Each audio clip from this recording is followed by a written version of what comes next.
변동성이 너무 큰 우리 시장입니다. 3월 시작과 함께 롤러코스터 장세를 걷고 있는데요. 투자 전략 탄탄하게 세워보도록 하겠습니다. 오늘은요, 김지연 다올투자증권 연구원 모셨습니다. 어서 오세요. 반갑습니다. 안녕하십니까. 연구원님, 이번 주 안에 매도 사이드카, 매수 사이드카가 도대체 몇 번이나 발동했는지 모르겠습니다. 그만큼 변동성이 참 컸다는 뜻인데 이번 주 시장 요약 정리를 좀 해주실까요? 좀 주 초반부터 그 전쟁에 대한 그 리스크를 좀 크게 반영을 하면서 하루에 거의 역대 코스피가 이제 12% 빠졌고 코스닥이 14% 빠지면서 그게 이제 좀 역대 최대 하락률을 기록을 하기도 했고 또 이제 V 코스피라는 이제 변동성 지수, 그러니까 미국의 그 빅스 지수 네. 같은 V 코스피라는 지수가 있는데 이게 80포인트를 넘어갔었습니다.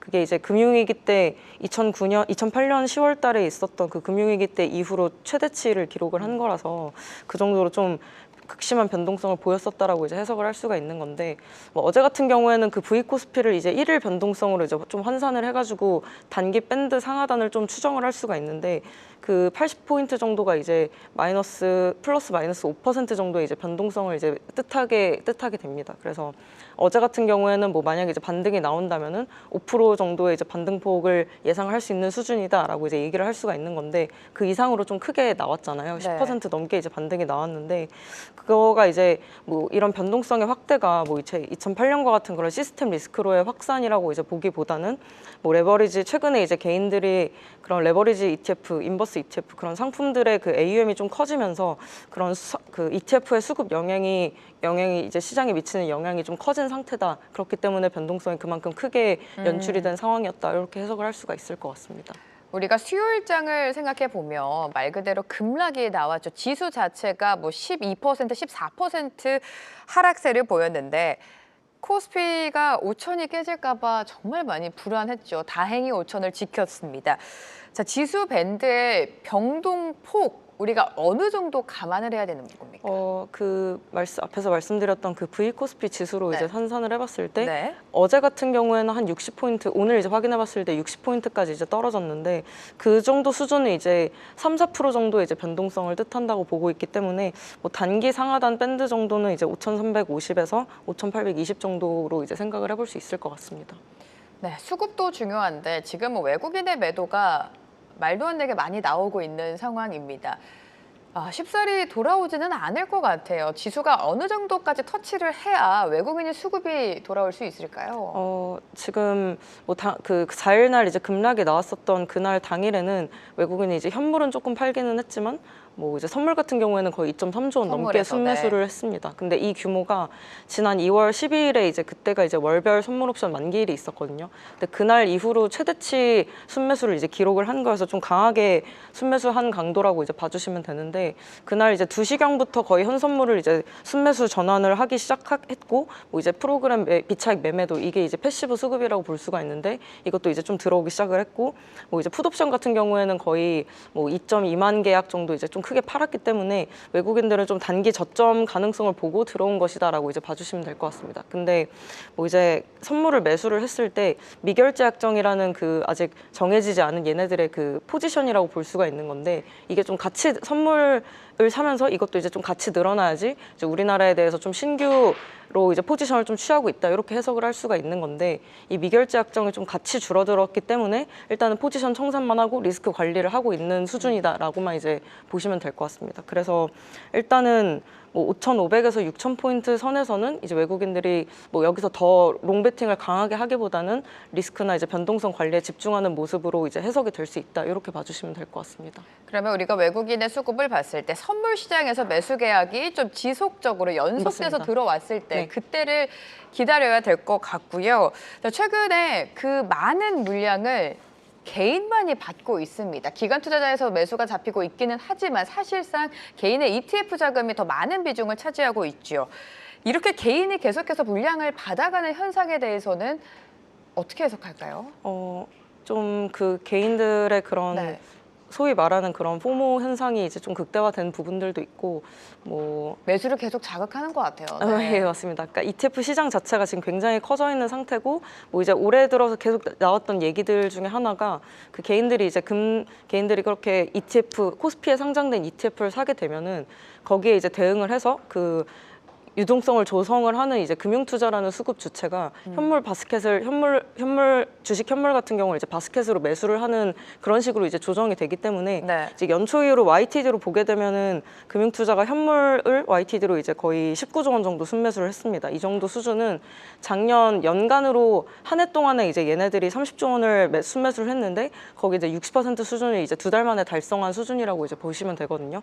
근데 코스닥을 더 많이 샀기 때문에 코스피랑 코스닥을 합산해서 보면 25년 전체 수준을 이제 넘어선 상황이라고 이제 봐주시면 될 것 같습니다. 그래서 이런 부분들이 결국에는 개인들의 ETF 수요가 증가한 것에 대한 반증이라고 보시면 되고, 그다음에 지수 상승이 같이 동반이 됐기 때문에 이 가격이 올라가게 되면은 그에 따라서 이제 ETF AUM도 같이 늘어나게 되는 그런 부분들에 좀 네. 기인한 측면이 있다고 봐주시면 되는데, 그렇기 때문에 뭐 지금 ETF에 포함되어 있는 주식들 같은 경우에는 그런 금융투자 수급이 지금 계속해서 견인을 하고 있었다라고 봐주시면 될 것 같습니다.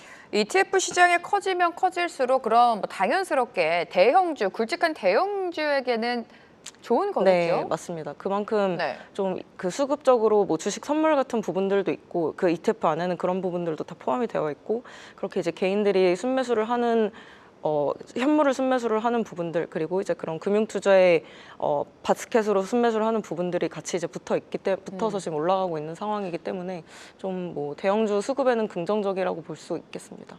네, 최근에 시장이 화요일, 수요일 급락이 나왔었는데 하락장 속에서 많은 매수세가 몰렸던 게 결국에 뭐 ETF 안에서도 반도체였고 개별 종목에서도 반도체였던 것 같습니다. 역시나 주도주는 반도체인가요? 사실 뭐 전쟁이라는 그 대외 변수 때문에 지금 급등락에 연출이 되기는 했지만 뭐 코스피 펀더멘탈적으로는 뭐 변한 게 크게 아직 없습니다. 그럼요. 네. 2026년 그 영업이익 추정치를 업데이트 해봤을 때 그 컨센서스가 지금 코스피가 616조 원이고 삼성전자가 185조 원, 그다음에 SK 하이닉스가 160조 원 정도로 이렇게 형성이 되어 있는데, 두 개 전자랑 닉스를 합산을 해가지고 이제 340조 정도 이제 되는데, 이게 지금 코스피 대비해서 비중이 한 54% 정도 되는 네. 수준입니다. 그리고 다음 주에 이제 엔비디아 GTC 행사라는 그런 이벤트가 있고, 또 이제 19일에 마이크론 실적 이후에 좀 월말까지 해가지고 이제 월말부터 해가지고 1분기 실적 시즌을 앞두고 이제 반도체 영업이익 추정치가 다시 재차 상향 조정될 가능성이 있기 때문에 뭐 그때 되면은 이제 다시 좀 장이 유의미하게 반등을 보여주지 않을까라고 생각을 하고 있습니다. 네, 이런 가운데 우리가 봐야 되는 뉴스 중에 하나가 트럼프 대통령이 어제입니다. AI 반도체 칩을 글로벌 모든 국가에 수출할 때 사전에 허가받도록 하는 그 규정을 초안을 만들었다고 네. 해요. 국내 기업에게도 영향이 있을 텐데요. 이 부분에 네. 대해서는 이제 트럼프가 선제적으로 예고를 했었던 측면이 있었고, 이게 지금 실제로 현실화가 된 건데, 사실은 그 수출 통제를 하겠다는 것 자체가 사실은 중국향으로 나가는 그 물량들을 이제 규제를 하겠다는 그 중국을 타겟한 그 정책이기 때문에, 뭐 이제 우리나라 같은 경우에는 지금 뭐 중국으로 나가는 물량이 크게 없는 걸로 알고 있어서 영향은 좀 제한적이지 않을까라고 생각을 하고 있습니다. 국내 시장의 영향은 그렇게 크진 않을 것이다. 반도체에 대한 궁금증이 더 많으시기 때문에 조금 더 면밀한 투자 전략 세워보도록 하겠습니다. 당연히 뭐 투톱은 포트 안에 조금이라도 비중을 실어야 된다. 이런 말씀 전문가분들이 많이 해주시는데, 사실 투톱만큼이나 최근에 소부장도 좀 힘을 내줬거든요. 소부장에 대한 흐름은 어떻게 진단하세요? 실제로 이제 외국인들이 4일이랑 5일 이 이틀 동안에 코스닥을 더 강하게 순매수를 했습니다. 그래서 오늘 같은 경우에도 상승 상위 보시면은 그 반도체 소부장들 중에 이제 상승 상위 보시면은 뭐 네오셈이나 원익 QNC 같은 뭐 그런 일부 반도체 소부장 애들이 좀 상위에 위치를 하고 있는데, 이런 반도체 소부장들을 비롯을 해서 코스피 대비해서 코스닥의 순매수 강도가 더 강했던 거는 다음 주에 이제 3월 10일경에 이제 예정이 되어 있습니다. 코스닥 액티브 ETF 네, 상장이 네. 이제 예정이 되어 있기 때문에 이거를 앞둔 좀 선제적 매수세일 가능성이 높겠다라고 좀 생각을 하고 있습니다. 그래서 다음 주 이벤트 소멸된 이후에는 좀 일시적으로 차익 실현 물량들이 좀 나올 수가 있는 상황이라고 좀 보고 있기는 하고, 뭐 ETF가 상장이 됐다고 해서 개인들의 매수세가 바로 이제 거기로 몰릴 가능성은 뭐 조금 일단은 현실적으로 낮다고 생각을 하고 있기 때문에 뭐 다음 주 당일에는 좀 그럴 수가 있겠고, 근데 장기적으로 봤을 때는 ETF 수급으로 인한 좀 코스닥의 이제 활성화 같은 부분들은 좀 긍정적으로 볼 수 있겠다라고 생각하고 있습니다. 코스닥 ETF 상장을 앞두고 코스닥 키 맞추기에 대한 기대감이 커지고 있고, 실제로 외국인 역시 반도체도 반도체지만 제약바이오 관련 종목을 바스켓에 많이 담았어요. 매수세가 좀 들어왔었는데 4월에 또 굵직한 학회도 예정되어 있지 않습니까? 전쟁이라는 이슈 속에서 지금 뭐 대부분의 업종이 출렁이고 있지만 제약바이오에 대한 투자 전략은 우리가 어떻게 가져가야 될지. 2월 한 달 동안에 또 이제 바이오 같은 경우에는 굉장히 이제 소외되어 맞아요. 있었습니다. 그래서 어쨌든 코스닥의 시총 상위주 대부분이 바이오, 2차 전지 이렇게 있고, 뭐 일단 금리 상승, 뭐 매크로적으로는 금리 상승에 대한 좀 부분들이 우려 요인들이 좀 남아 있기 때문에, 특히나 이제 뭐 중동 전쟁 같은 경우에는 이런 부분들이 좀 인플레이션을 자극할 수 있는 유인으로 작용을 하고 있기 때문에 지금 10년물 국채 금리가 좀 상승을 하고 있는 상황이거든요.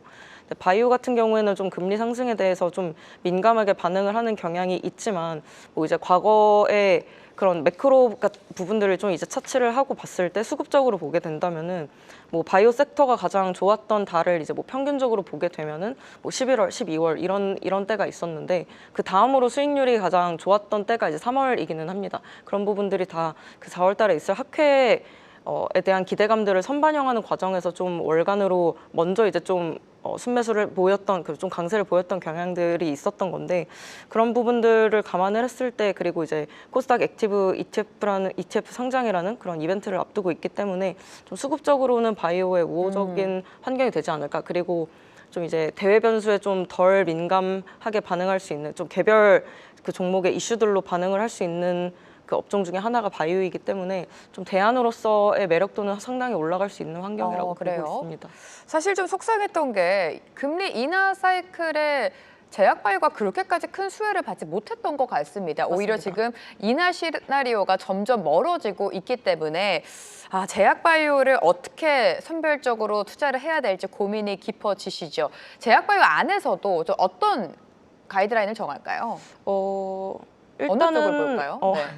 일단은 이제 시총 상위주 위주로, 이제 저는 이제 제약바이오 담당자는 아니기 때문에 네. 시총 상위주 위주로 제일 이제 수급적으로는 긍정적이라고 보고 있고, 사실 개인 투자자들 입장에서는 그런 바이오나 아니면 2차 전지 같은 그 개별 종목으로 대응을 하기에는 그 급등락이 워낙에 이제 크게 나타나기 때문에, 그리고 사실 뭐 그런 좀 이제 테마성으로 상승하는 그런 종목들도 있고 하다 보니까 좀 접근성이 상대적으로 좀 접근하기가 어려웠던 측면도 있기는 합니다. 그렇기 때문에 이 코스닥 ETF가 활성화될수록 그런 뭐 바스켓으로 그냥 살 수 있는 그런 측면이 있으니까 뭐 좀 접근성이 올라간다는 측면에서 되게 긍정적이라고 좀 평가를 하고 있고, 그런 부분들 뭐 이제 원래는 이제 코스피에만 그런 액티브 상품들, 그러니까 액티브라는 거는 좀 ETF 내에서 종목들의 비중을 좀 유연하게 빠르게 이제 조정하는 그런 그렇죠. ETF를 의미를 하는 건데, 뭐 코스닥에는 사실 액티브 ETF 상품들이 없었습니다. 그래서 앞으로 뭐 이거 다음 주를 이제 기점으로 해가지고 다른 이제 운용사들 쪽에서 그런 ETF 상품들을 좀 계속해서 내게 된다면은 수급적으로 좀 이제 좋을 거라고 보고 있고, 어떤 종목으로 대응을 해야 될지 모르겠다 한다면은 뭐 그냥 ETF를 매수를 하는 게 가장 현실적으로 좋지 않을까라고 생각을 하고 있습니다. 제약바이오 사실 어떤 종목을 선택하는지에 따라 엇박자가 날 수도 있습니다. 그렇기 때문에 ETF가 또 하나의 대안이다라고 정리해 주셨고요. 지금 전쟁 이슈 속에서 방산주의 흐름이 좋고, 오늘은 태양광 관련주가 또 강하게 치솟고 있습니다. 일단 방산주 먼저 점검해 볼게요. 상승의 연속성 언제까지 보십니까? 지금 실제로 이 중동 전쟁으로 무기나 미사일들이 좀 소진이 되고 있고, 여기서 실제로 중동 쪽으로 이제 나갈 수 있는 물량을 수출하는 그 넥스원이나 약간 이런 애들 중심으로 이제 좀 강한 상승세를 보이고 있는데, 뭐 실제로 이제 매출이 이제 직결이 될 수 있는 부분이 있기 때문에 방산의 그 반등 강도가 가장 컸던 걸로 좀 생각을 하고 있습니다. 근데 좀 같이 올라왔던 애들이 에너지 주식들 같은 애들이었는데, 뭐 에너지 주식이나 이제 해운 관련된 주들이 이제 좀 올랐었는데 그런 것들은 이제 상당히 좀 테마성으로 오른 측면이 좀 크다고 생각을 하고 있고 뭐 유가가 상승을 했을 때에 이제 가장 그 좀 마진이 좀 개선될 수 있다는 그런 기대감들 이나 아니면은 그런 이란이 호르무즈 해협을 이제 봉쇄를 했을 때 그때 이제 운임이 일시적으로 올라갈 수 있다는 그런 부분들 때문에 뭐 이제 해운이나 이제 에너지 주들도 이제 같이 급등을 했는데 사실 그날 당일에 이제 상한가를 기록하고 거의 이제 윗골이 크게 달고 이제 내려오는 모습들을 보여주고 있거든요. 그래서 이런 주식들에는 좀 이제 접근을 하기에는 추격 매수를 하기에는 좀 무리가 있는 측면이 있겠다라고 보고 있습니다. 자, 그러면 오히려 조방원 중에 방사는 최근에 전쟁 이슈로 많이 올랐기 때문에 조선과 원전은 어떻게 보시는지.